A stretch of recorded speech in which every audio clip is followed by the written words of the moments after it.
Om Namo Bhagavate Vasudevaya. Om Namo Bhagavate Vasudevaya. Om Namo Bhagavate Vasudevaya. Reading from Bhagavad Gita as it is, chapter number 4, Transcendental Knowledge, text number 35. Yajnatva na punarmoham evam yasyasi pandava yena bhutani asheshani dakshyasya atmanatho mai. Translation by Srila Prabhupada. Srila Prabhupada ki jai. Having obtained real knowledge from a self-realized soul, you will never fall again into such illusion.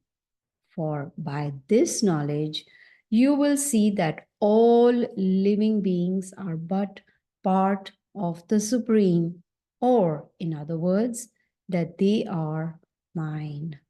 Om Agyanatimirandasya Gyananjana Shalakaya Chakshur Unmilitam Yena Tasmai Shri Gurave Namaha. So we are continuing with chapter number 4, where in last week's class, we learned about the importance of a bona fide spiritual master. And now, in this verse that we read, Krishna is giving us knowledge or a process by which we can cross over this ocean of miseries.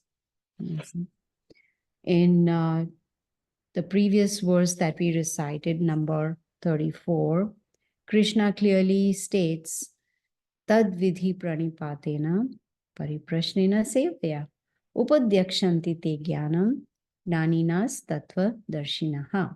He's talking about a tattva darshinaha, means a self-realized soul.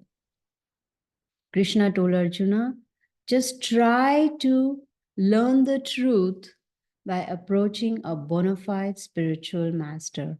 Inquire from him submissively and render service unto him. A self-realized soul, not just an ordinary person, a self-realized soul that is Tattva Darshinaha will impart knowledge unto you because he has seen the truth. You see?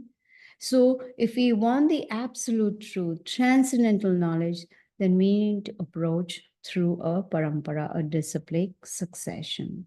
Now, there are two kinds of spiritual masters. One is a Shiksha Guru. Shiksha means knowledge, education, one who gives us a spiritual education, and Diksha Guru, one who gives us Shiksha, which is spiritual knowledge, as well as gives us initiation, which means connects us to Lord Krishna.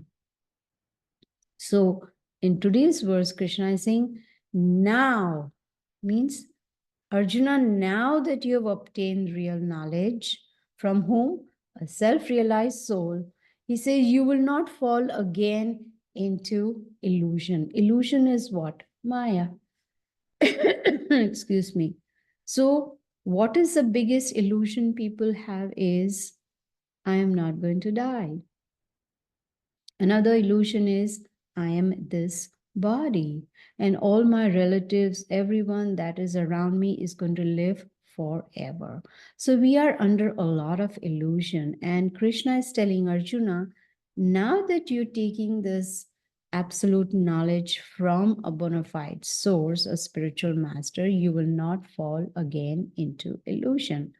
Now the question is, what exactly is this knowledge going to do to us, right?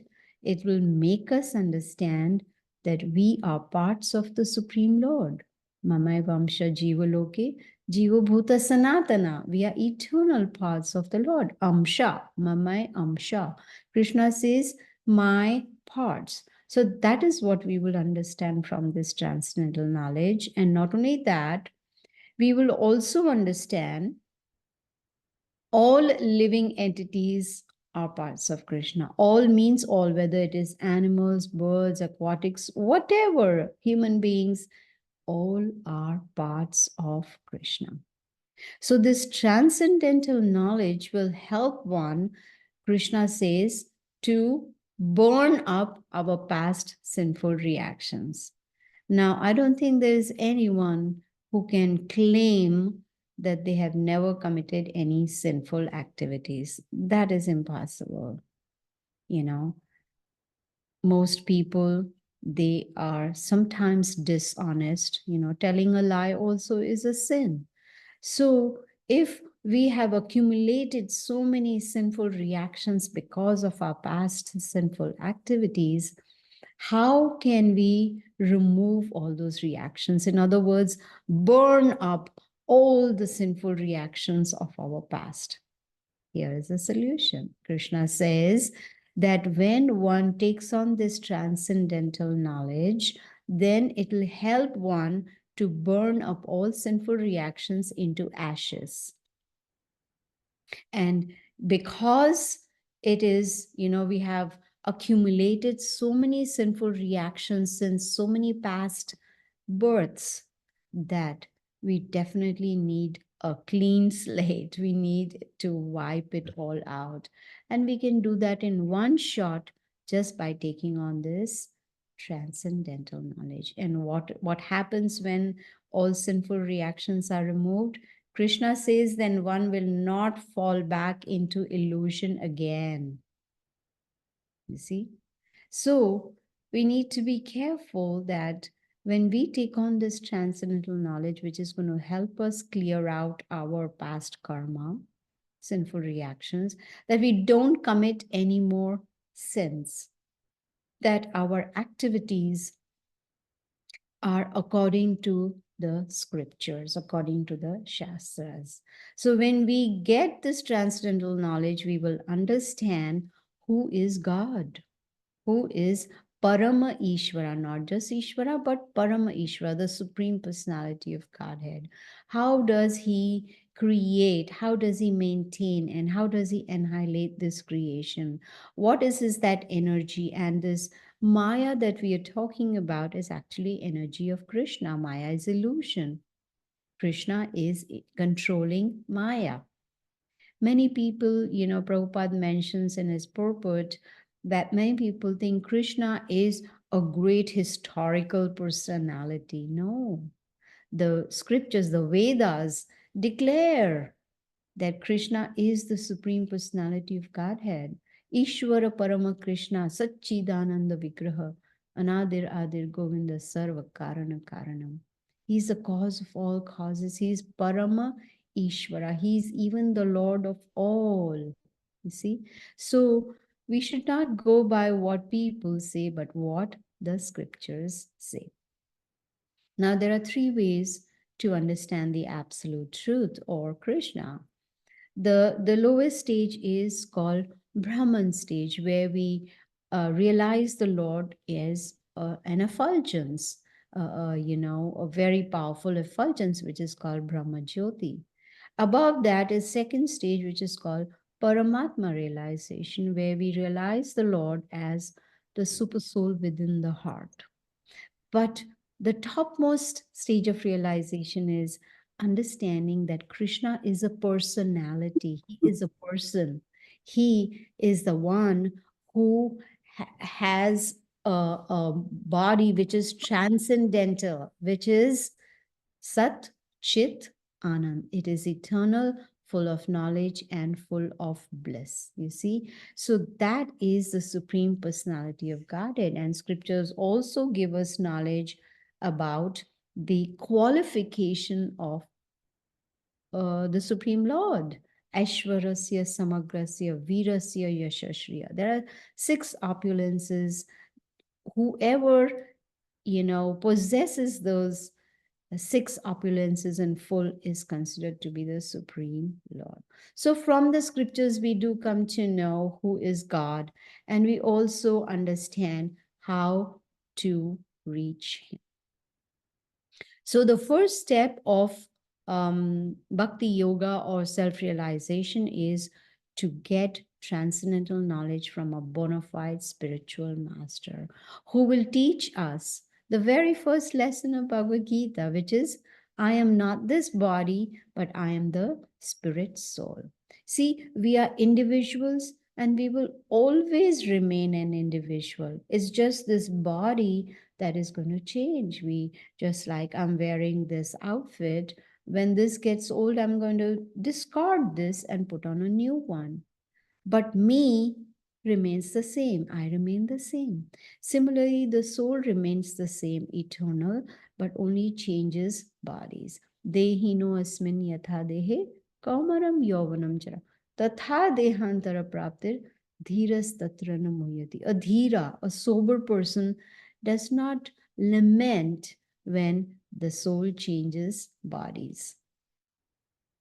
And we also learned in chapter 2 of Bhagavad Gita, na jayate mriyate va kadach, that the spirit soul, na jayate mriyate, there is no birth for the spirit soul, neither there is death.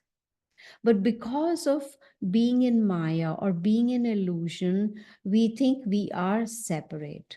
We concentrate on the body, that is called body consciousness. It is so strong, that attachment to the body is so strong that we forget we are spirit souls. That was the situation of Arjuna in the battlefield. He was concentrating on the body of his relatives. Oh, my relatives are going to die. I'm going to lose them. No, that's what Krishna is explaining to Arjuna. They are eternal. All your relatives are never going to die. They're just going to change their body. So, this chapter entitled Transcendental Knowledge is helping us to understand the purpose of this human form of life, which is to break this ocean of miseries, the cycle of miseries, to cross over this ocean of miseries. See, because we have forgotten who we are, we've forgotten our true identity. That's why we are in this material world, in this ocean of miseries. It is said that because of this forgetfulness, we are wandering in 8.4 million species of life. You know, in Vishnu Purana, there's a very beautiful verse which says, Jalaja Navalakshani Stharva Laksha Vimshati Krimayo Rudra Sankhya Pakshinam Dasha Lakshanam Trimasha Lakshani Pashavaha Chatur Lakshani Manushaha. Manusha means human beings.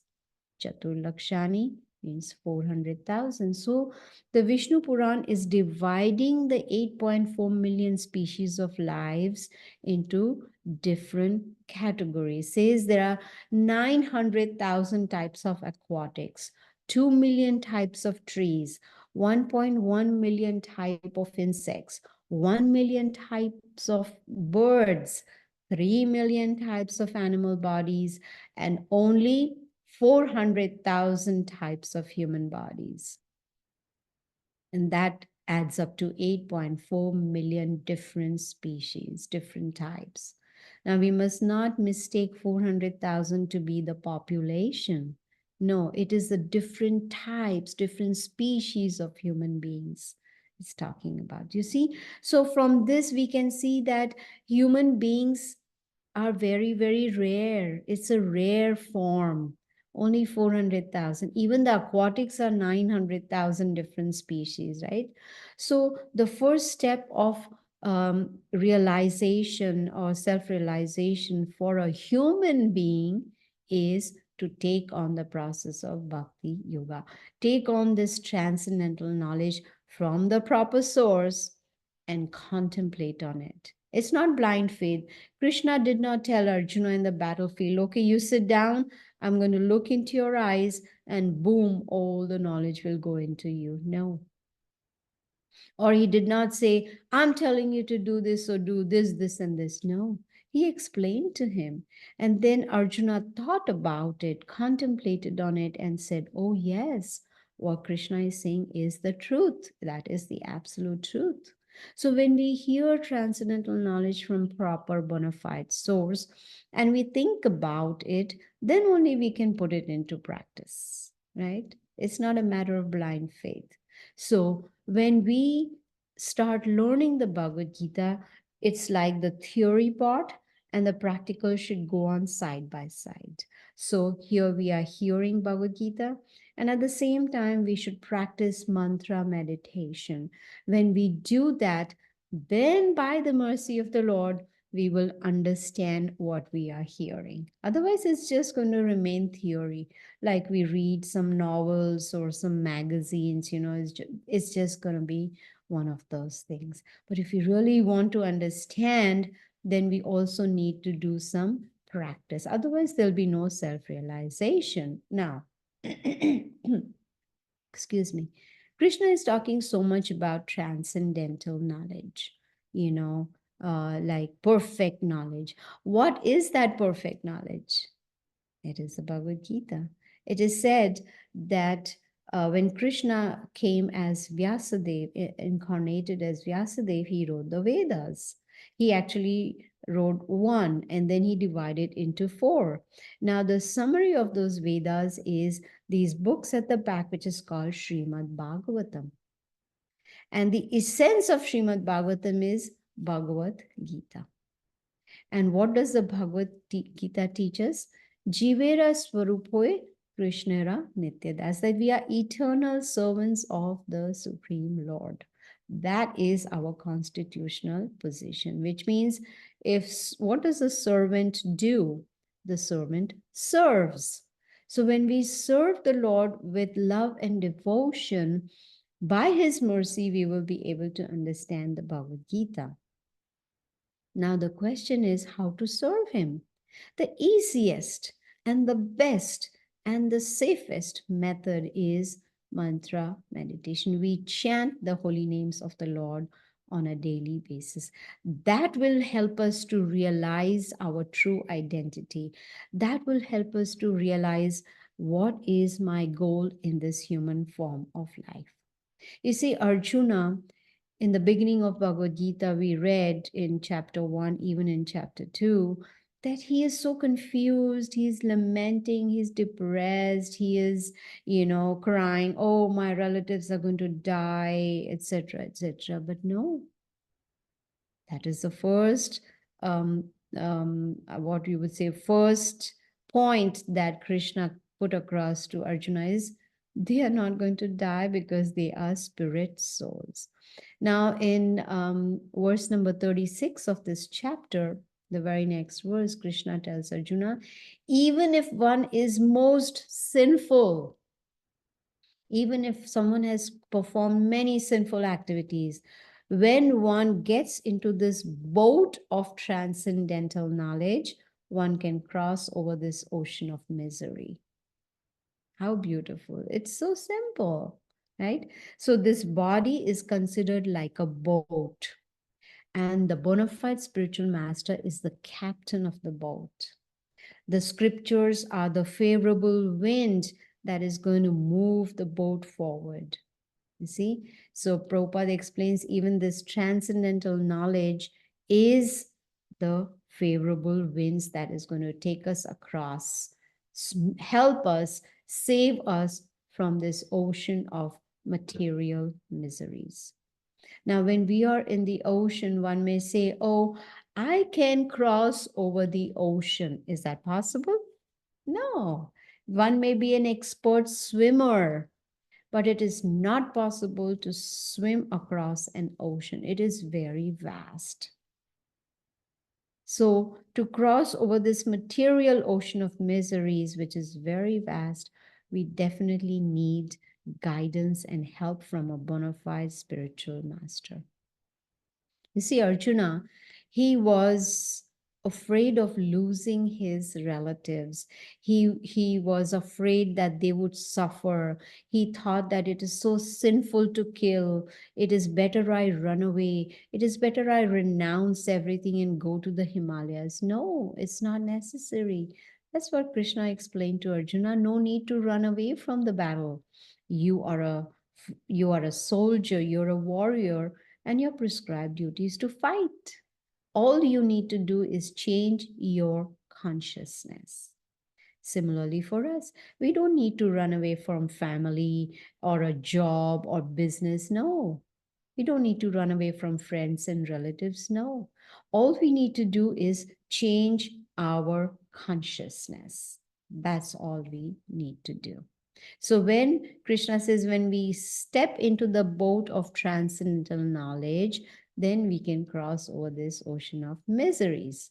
Now, in the very next verse, number 37, Krishna states that this fire of knowledge of absolute truth will burn to ashes all the reactions of material activities. You know, when we are breathing, we are, committing sins because we are killing so many living entities that we breathe in while we are breathing, but we have to breathe. When we are walking on the street, we are killing so many living entities just by stepping on them.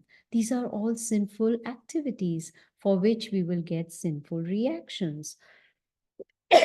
Excuse me. So Krishna says that when we take on this knowledge, all those sinful reactions will be burnt away.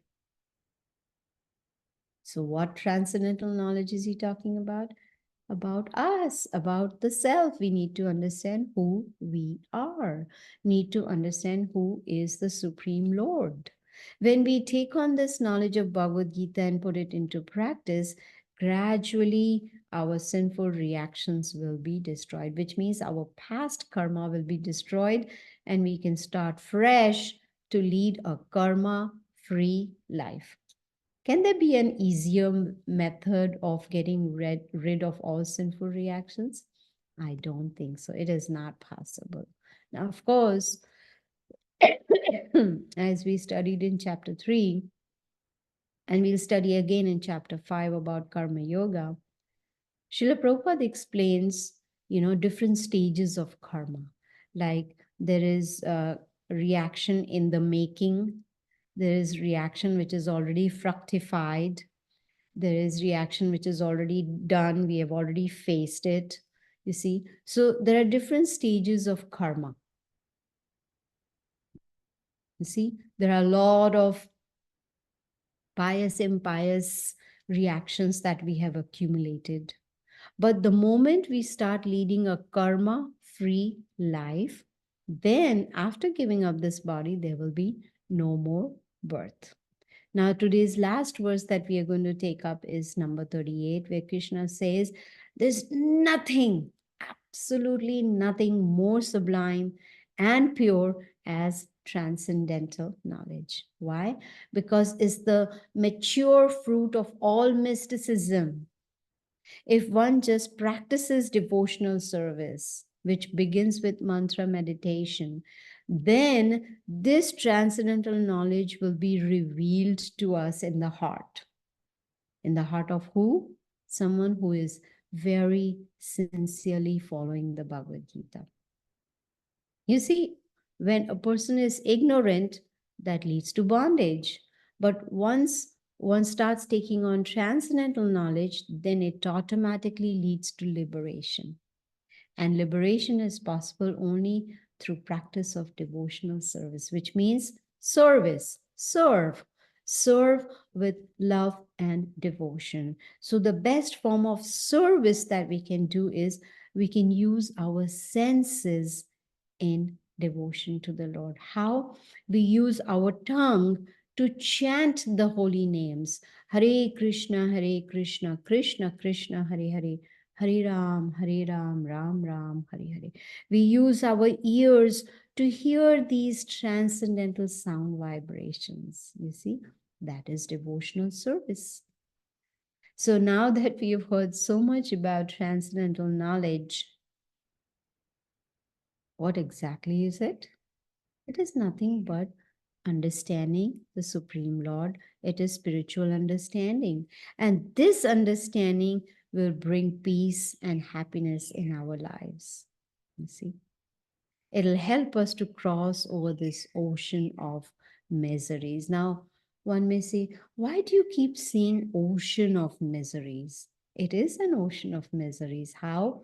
Because there is birth, death, disease, old age, miseries caused by mind and body, miseries caused by other people, other living entities, miseries caused by material nature. So when we have these different kinds of miseries, definitely this material world is an ocean of miseries. And unfortunately, we have accumulated so many past reactions that Krishna has to give us an easy way out. That in one shot, just by taking on this transcendental knowledge, we can clean the slate of karma. We can become karma free. So when we hear Bhagavad Gita every Sunday, we must try to put it also in practice, right?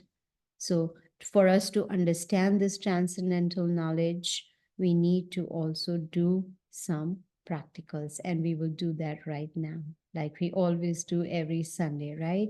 What do? We do mantra meditation. How? By chanting the holy names of the Lord. So, my humble request to all of you is please chant with me. We'll only chant 10 times, but when you have time, you please chant 108 times the whole mantra. This whole Japamala is having 108 beads. It takes about, I would say, 8 minutes. So please find 8 minutes, 8 to 10 minutes every day, and at least chant one round of this Mahamantra. So please chant with me, okay? Hare Krishna, Krishna Krishna, Hare Hare, Hare Ram, Ram Ram, Hare Hare. Hare Krishna, Krishna Krishna, Hare Hare, Hare Ram, Ram Ram, Hare Hare. Hare Krishna, Krishna Krishna, Hare Hare, Hare Ram, Ram Ram, Hare Hare. Hare Krishna, Krishna Krishna, Hare Hare, Hare Ram, Ram Ram, Hare Hare. Hare Krishna, Krishna Krishna, Hare Hare, Hare Ram, Ram Ram, Hare Hare. Hare Krishna, Krishna Krishna, Hare Hare, Hare Ram, Ram Ram, Hare Hare. Hare Krishna, Krishna Krishna, Hare Hare, Hare Ram, Ram Ram, Hare Hare. Hare Krishna, Krishna Hare Hare, Hare Ram, Ram Ram, Hare Hare. Hare Krishna, Krishna Hare Hare, Hare Ram, Ram Ram, Hare Hare. Hare Krishna, Krishna Krishna, Hare Hare, Hare Ram, Ram Ram, Hare Hare. So I'm going to end now the class. If anyone has any questions or comments, you're welcome to ask.